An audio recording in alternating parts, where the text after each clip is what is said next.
Okay, well, I'll think about it. And maybe we'll tighten it up in losers, and yeah, that goes. Let's switch this over. Oh, this should be a good match. If it shows up. There we go.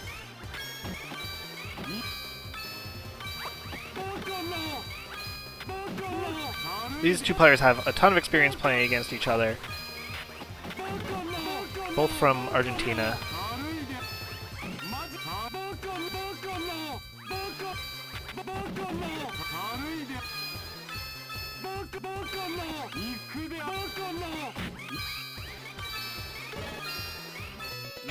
So Wallace on our left and Rudolph on our right. The only people who have beaten either Rudolph or Wanpa are each other. I'd be really interested. I think it'd be a really great strike up for these events too if we can see somebody else who's on that level who can kind of take some games off of them. Or take a set off of them, really.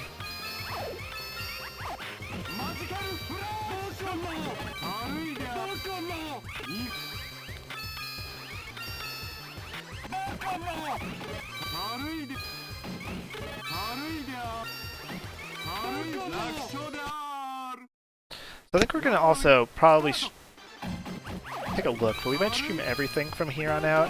Probably take a while, but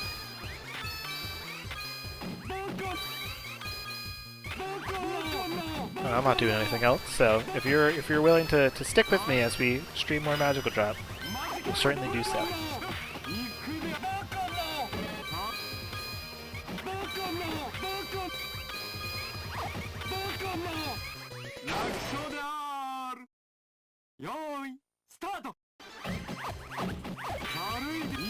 The loser of this plays...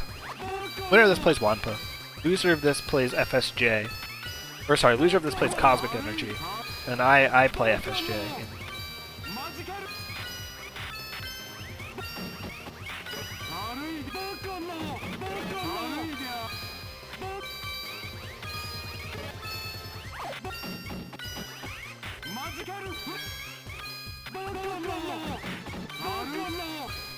One thing that's also interesting is I'm pretty sure all of the players, or at least most of the players from LATAM, like these two, and Juanpa, all play on keyboard.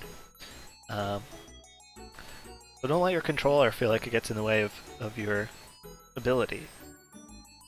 Still, my all-time favorite Magical Drop quote is, we had a bracket reset in Grand Finals one time between... Oh. Okay. Between Wanpa and Rudolph, and what happened? Okay, we're playing. Oh no, yeah, we had a bracket reset one time, and they told me that they needed a minute because both of their keyboards were sweaty. That they've been mashing so hard to do all of the movement and the drops that their keyboards were kind of just wet, and they needed a second to get everything ready before the next round. They're doing lovers. We talked about lovers before, like a pseudo low-tier character. Pretty easy color pattern, but the shape pattern could get annoying. Specifically because like nothing really ever stays flat.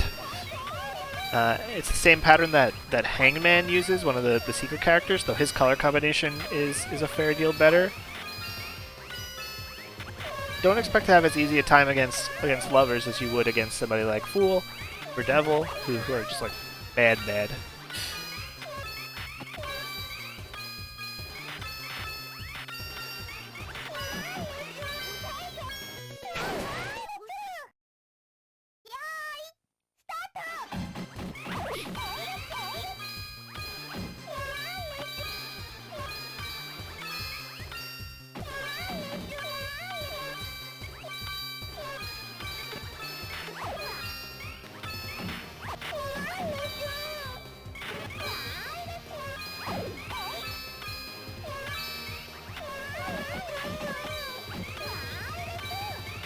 Okay.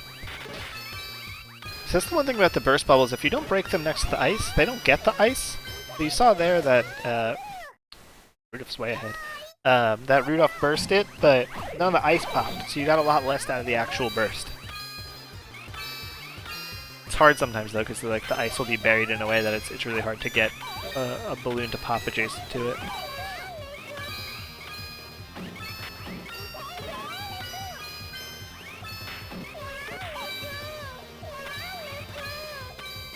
Really using the float well.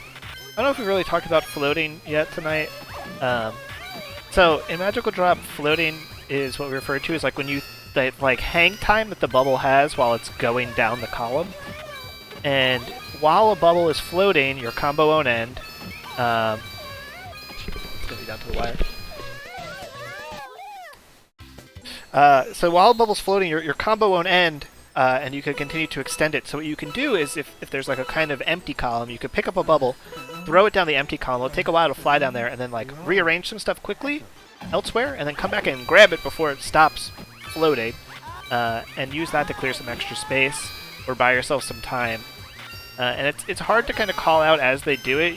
You'll have to look for it, but it's a pretty powerful technique that a lot of these players use. Because even that like split second that it buys you while the bubble's floating is really helpful. You see, he'll clear the thing on the ice. He's going to do the trick. He's still got that green burst. Nice by Rudolph.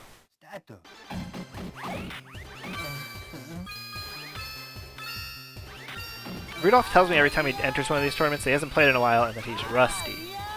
And then somebody plays matches with him before the tournament. He de-rusts, starts kicking ass. He'll start like withholding practice. I don't know if it'll make a difference. I really don't.